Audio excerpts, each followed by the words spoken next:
I want to thank you all for joining us today. My name is Nick Palumbo. I serve as the president of the Ardsley Park and Chatham Crescent Neighborhood Association. Thank you all for coming here to celebrate today with us as we bring Mayor Malcolm Maclean home. I'm going to kick off today's program with introducing the president and CEO of the Georgia Historical Society, Dr. Todd Gross. Thank you, Nick. Thank you. Well, thank you all so much, and thank you for being here today. I wondered what kind of a crowd we were going to have, and I think this is a tribute to Malcolm Maclean. So thank you all so much for coming today. This is a very special marker dedication in so many different ways. Not only because it is the latest site on our Civil Rights Trail. I think this is number 31, 32 on the Civil Rights Trail. There are sites all across the state of Georgia marking places throughout our state that played an important role in the civil rights movement here in Georgia. But it's also a special day as well because it is a historical marker about someone that, like you, I actually knew. And that doesn't happen very often because some of them are back to the Revolution and the Civil War, and I know the people that work for me think I lived during the Civil War, but actually I'm not quite that old, and so it's a real pleasure to be. I didn't know Mac in the same way that most of you did. He was on the board of the Georgia Historical Society when I was hired and came here, but I immediately could detect his greatness and what an impressive man he was, and so I'm thrilled that we were able to do this. A few people that I would like to recognize today as we begin the program. I'd like to recognize first the members of the board of the Georgia Historical Society. I think I got all the names of the people that are here. This is always so dangerous because you forget somebody. But I want to start with Dolly Chisholm. I saw Dolly back there. Ellen Bolch, Don Waters, Mark Smith, Reed Delaney. Did I miss any members of the board that are with us today? And several of you have been on the board in the past. I want to thank you for all of your leadership, for all of your support. There's Paul Presley back there who's done so much for GHS. Please give these folks a round of applause. I like to recognize the board because nothing would happen at the Georgia Historical Society without their leadership and their commitment of time and their service. I want to thank two people who today, and you'll be hearing from them in just a few minutes, this could not have happened today without Don Waters and Wade Herring and Hunter McLean. Please give them a round of applause. Members of the McLean family here today. John, I'm so thrilled that you could be here, and thank you for coming today. Also want to recognize Josh Hildebrandt, who's with us from Secretary of State Brian Kemp's office, and Hunter Hall from Congressman Buddy Carter's office.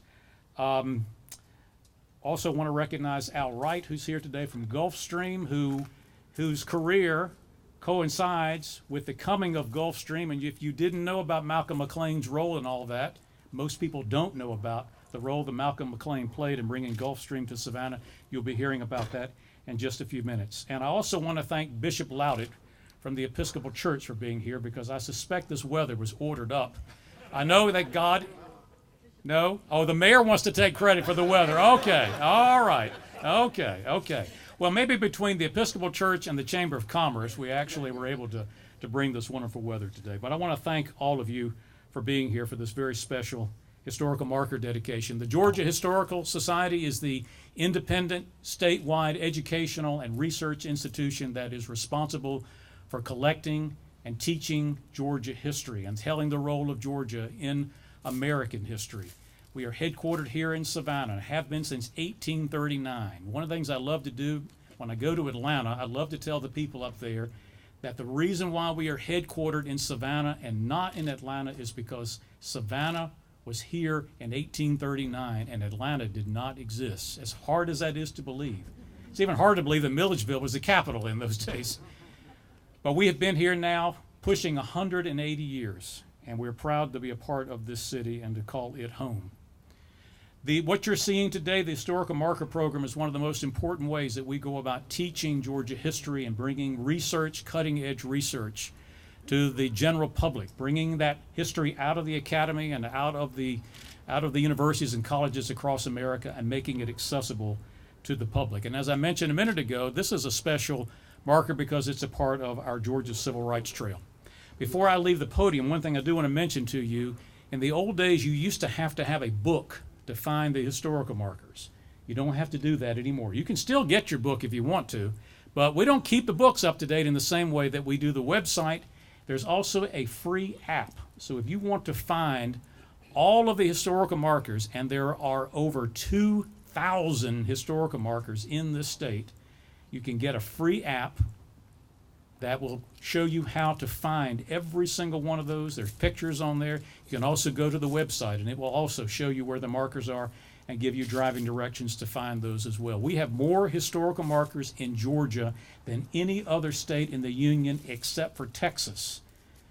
And I think that's quite a feat when you think about how big Texas is compared to all the other states. So we are responsible, Georgia Historical Society, with your help for maintaining all of these markers. I want to thank all of you who are members of the Georgia Historical Society for your support. This is one of the rare opportunities I have all of you here together like this. Thank you for being a member. Thank you for your support. Thank you for being a part of what we are doing to try to teach history to the citizens of this state and to Americans in general. Well, today we have a cast of very great people, and all of them deserve a long introduction, but I am not going to give it to any of them because I want them to be able to get up here and make some remarks on this special day. And so it's an honor for me, since we are recognizing a former mayor of Savannah, it's an honor for me to be able to introduce and invite to the podium the mayor, the current mayor of the city of Savannah, the Honorable Eddie DeLoach. Mayor DeLoach.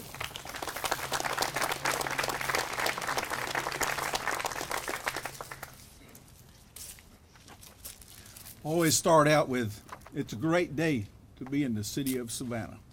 Isn't it a great day to be in the city of Savannah? Yeah, I am the thorn between two roses. I've got Todd Gross that speaks professionally, and it sounds like, it's just beautiful. And I got Otis Johnson that does the same way, and then I got Don Waters and Wade Herron who can do it for a living, and then I'm up here. But he did not order the weather. I ordered the weather. So I am glad to say that I ordered the weather. But the real reason I'm thrilled to be here is the fact that I'm a politician. That is an ugly word today. But it was a time when it was a great word, when we had statesmen that were walking the grounds and doing things that many people would not do. One of those people was Malcolm Maclean. He stood up when others did not. He was a leader when others would not. And that's why we're here today. So we all live, some live a long life, some live a short life. But what does your life really mean? Malcolm Maclean can make that statement, and you can realize that your life can make a difference. How you live your life, what you represent, and what you stand for. And the fact that you stand can make a difference in our community, just like Malcolm Maclean did.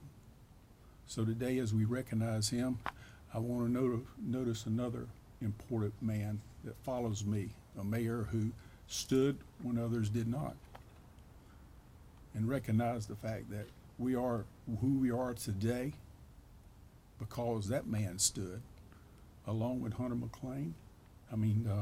Maclean. We want to thank each one of them that had that part then, and thank you so much, and look forward to hearing from Otis Johnson.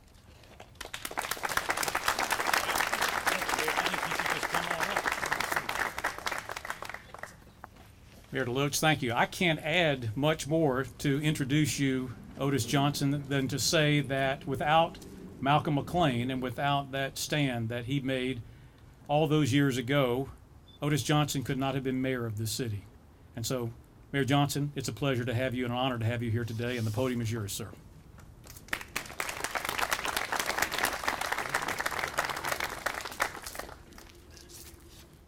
Good afternoon.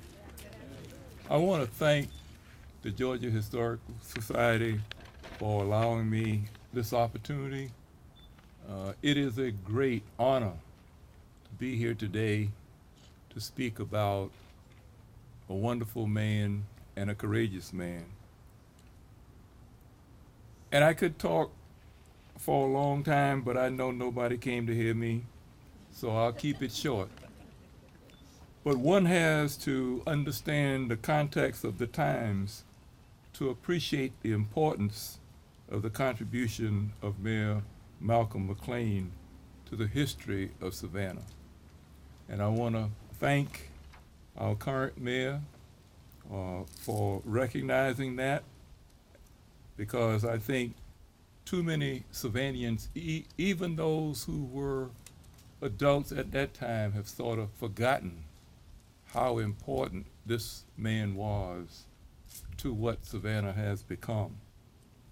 And I want to start my short remarks by quoting Reverend Dr. Martin Luther King Jr., since this marker is on the Civil Rights Trail.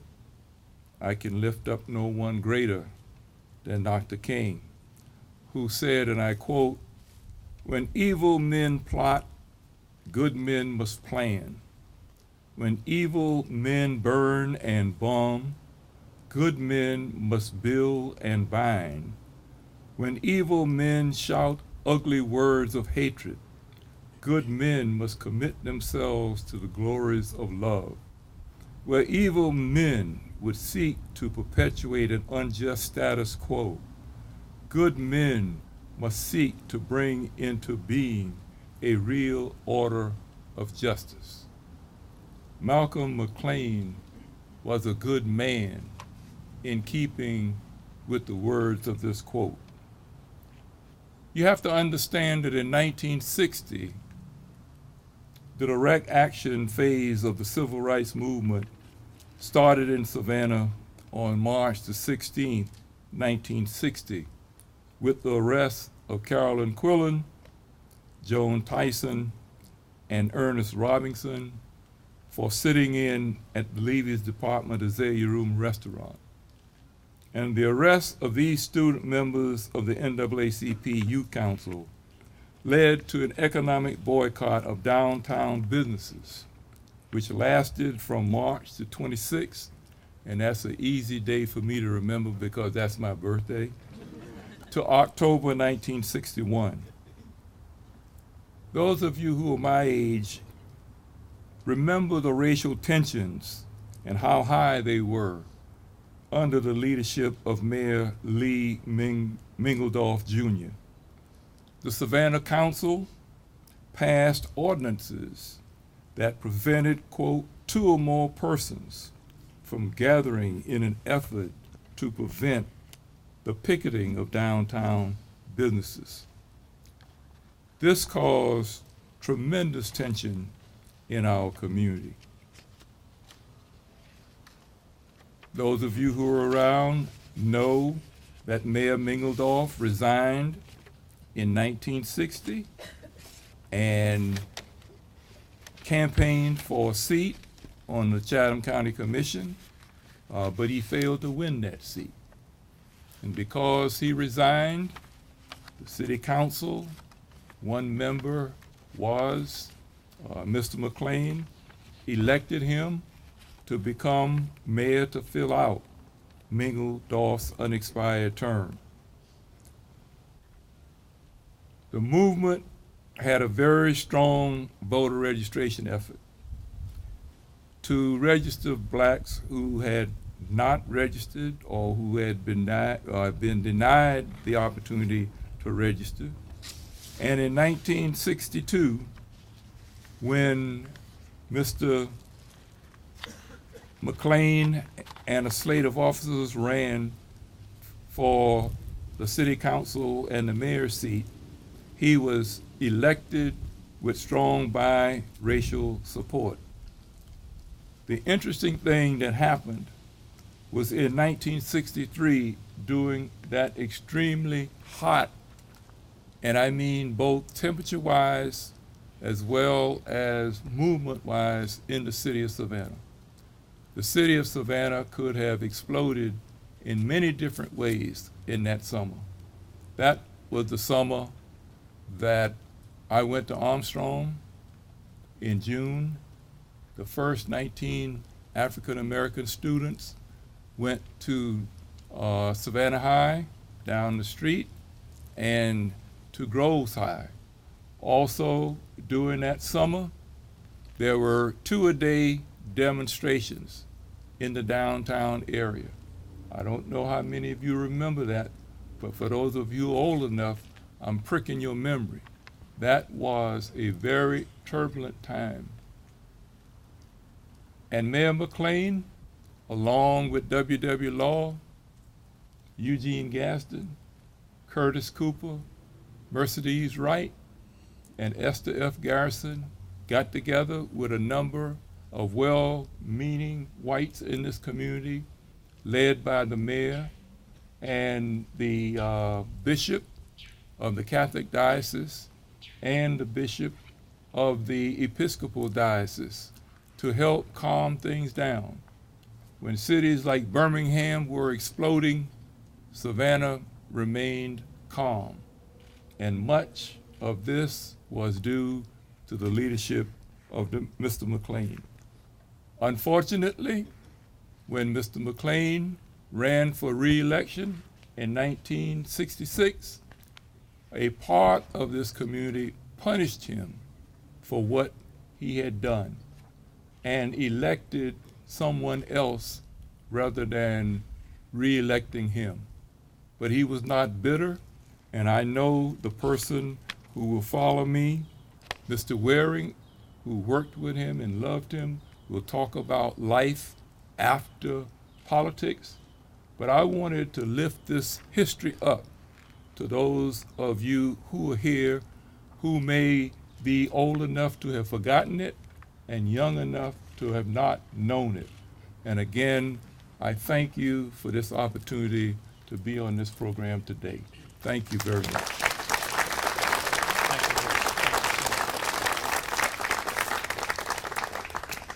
Thank you, Mayor Johnson. Well, all of us in some way admired Malcolm Maclean. There are two people here today, and we'll be hearing from both of them in just a few minutes, who have done more than I think anyone else to help keep alive the legacy and the story of Malcolm Maclean, and that culminated in this historical marker. And it is my pleasure to introduce one of those keepers of the flame, so to speak, and that is Wade Herring. We've invited Wade. Both Wade and Don Waters looked to Malcolm Maclean as a mentor, and they were proteges of his, and we thought it'd be quite fitting today for Wade to come and to make some remarks about Mayor Maclean. Wade?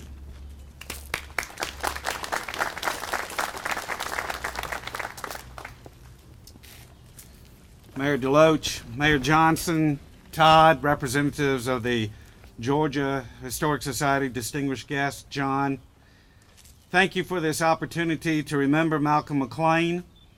I have to say this in front of these representatives of the Episcopal Church. When he died in 2001, he had a very proper Episcopal funeral, which meant there was a lot of the flower fadeth and the grass withereth, but not very much about Malcolm Maclean. So I am glad to remember him today. As you have heard, the years 1962 and 1963 were tense years in this city. There were marches and mass arrests and property destruction. Years later, Mayor Maclean, who had been in the United States Navy and served in the Northern Atlantic during World War II, remembered that there were times during that summer of 1963 that he was more scared than at any time during the war. But here's what happened in Savannah. The civil rights movement here was local, with local leadership. Leaders like W.W. Law and Eugene Gadsden and others made clear that Savannah citizens could and would shape their own destiny. And on the other side of the table, Mayor Maclean said, I will sit down with you, I will listen to what you have to say, and we will work on a solution. Mayor Maclean enlisted the help of the clergy, the bankers, and other business leaders in this community. And by the end of that hot summer of 1963, the city of Savannah had reached a peaceful resolution to desegregation well in advance of the federal mandate of the Civil Rights Act of 1964 the following year. In January of 1964, Martin Luther King Jr. declared the city of Savannah to be the most integrated city south of the Mason-Dixon. Of course, the work was not finished that summer of 1963. It may never be finished. And as you've heard, some people did not like the change that had occurred. Mayor Maclean lost his bid for re-election in 1966 and never returned to politics.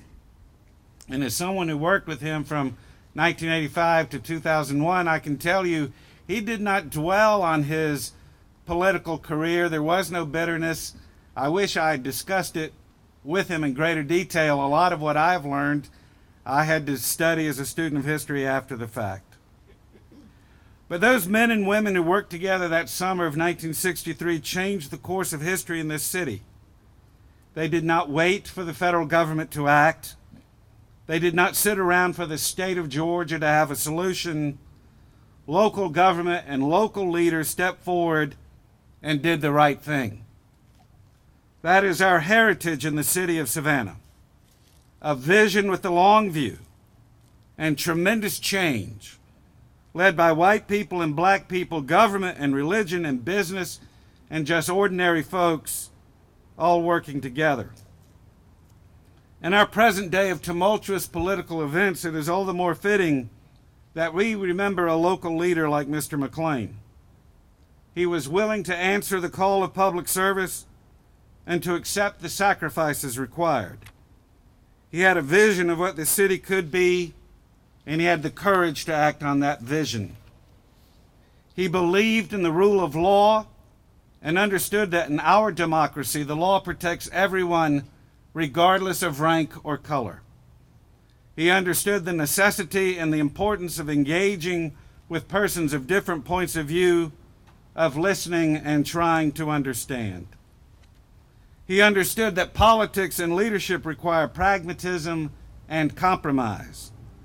Compromise is not weakness, but a requirement for living and working together in a pluralistic democracy.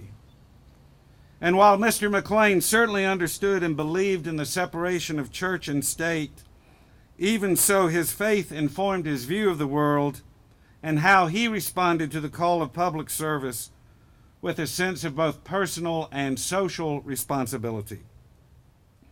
Mr. Maclean's leadership made a positive difference in the lives of countless people that will ripple forward through generations long after his name is but a dim memory.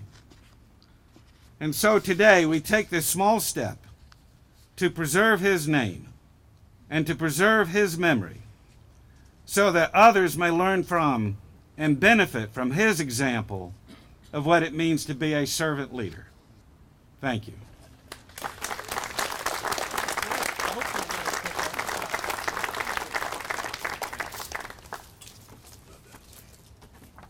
Wade, thank you so very much. And thank you for all that you did to help make this marker a reality today, too. We very much appreciate it. Well, we've reached the moment that we all came for, which is the unveiling of the marker.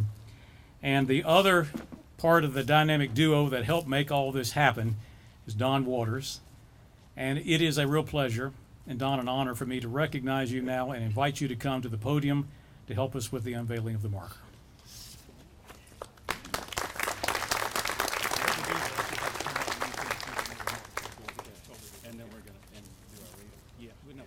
We'll take the cover off. Okay. Well, my remarks will be brief because my role is to read the marker to you. So what we're going to do is we're going to unveil the marker in a moment. John is with me. But I'd be remiss if I didn't take a moment and not only speak about Malcolm, who was a great mentor to me and others and many, many men in this audience and women as well, who he taught a great deal to by example mainly. But I really need to speak for just a minute, John, if it's okay, about your mom, about Frances, because I can assure you that a man like Malcolm Maclean could not have done the many things he did in a selfless way without the support of his wife, Frances. And I know it must have been awfully difficult. And I can speak just a smidge. My wife's out there, Cindy. I hope she'll forgive me for calling her out, but anytime there's a great old Savannah saying that I learned from some folks: the nail that pops up gets hammered. and the other one was the blue crab theory. Right when a blue crab's about to crawl out of the basket, the other blue crabs reach up and grab him and pull him down, right? So Malcolm was one of those guys who had the guts and courage to stand up and do the right thing at the right time. And it's easy to do that, you may think, but you can't do it without supportive family members.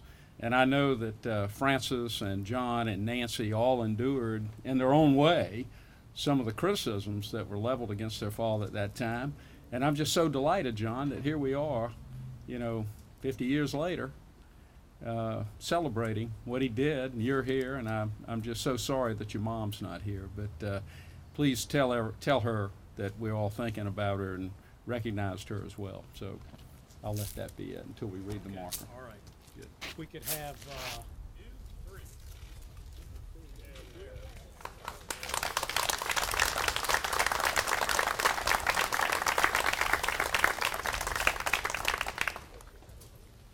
All right, you'd have to have X-ray vision to read it from where you're standing.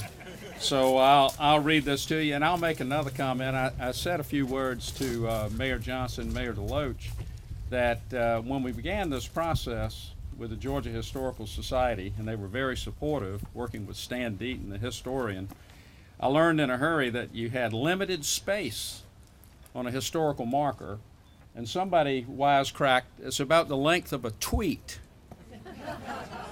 Well, let me tell you, that tweet got thought about a lot, and it took us quite a while to write it. But here it is. Malcolm R. Maclean, 1919-2001. Malcolm R. Maclean served in the U.S. Navy during World War II and the Korean War, rising to the rank of commander. After Harvard Law, Maclean entered Savannah politics. His fellow aldermen selected Maclean as mayor in 1960 to fill an unexpired term. Elected with biracial support in 1962, Maclean sought to avoid the violence surrounding the civil rights movement that occurred elsewhere. He responded with moderation to protest and a boycott of segregated businesses. Maclean negotiated with business and civil rights leaders, including W.W. Law and Eugene Gadsden, to accomplish the largely peaceful desegregation of Savannah before the Civil Rights Act of 1964. Voters rejected Maclean's re-election bid in 1966. Maclean also helped establish Memorial Health Hospital and recruit Gulfstream Aerospace. Maclean lived nearby on East 45th Street and is buried at Bonaventure Cemetery. Thank you.